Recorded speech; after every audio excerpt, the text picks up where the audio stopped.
রাজধানীর হাইকোর্ট মাজারে প্রতিদিন প্রায় 1000 থেকে 1500 মানুষ ইফতার করেন। বিনামূল্যে ইফতার আয়োজন করে মাজার ও মসজিদ কর্তৃপক্ষ।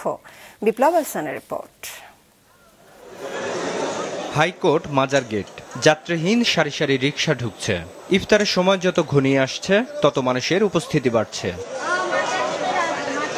ইফতারিতে সব পেশার মানুষের মহাসম্মিলন ঘটে এখানে। রোজার পুরো মাস প্রতিদিন প্রায় 1000 থেকে 1500 মানুষ ইফতার করেন।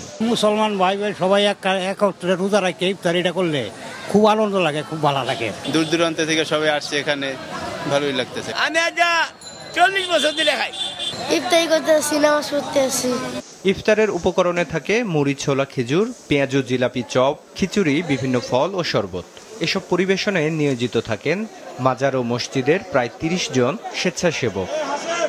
আল্লাহ রাসূল ওলির দরবারে আছি, খুব আনন্দ লাগে। সবাই নিয়ে কাজ করতেছি, খাওয়াইতে পারতেছি, সবার দিতে পারতেছি, গরিব মিসকিন সবাই আসতেছে, এইটাই আনন্দ।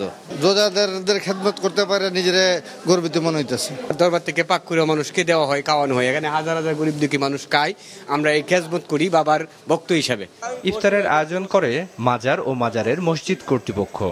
এই কাজের সাথে যেই অংশগ্রহণ করবে সে মানসিক একটা শান্তি পাবে, যেটা এমন একটা জায়গা এখানে না আসলে কেউ বাইরে থেকে বুঝতে পারবে না যে এখানে কী আছে আর কি মজা আছে।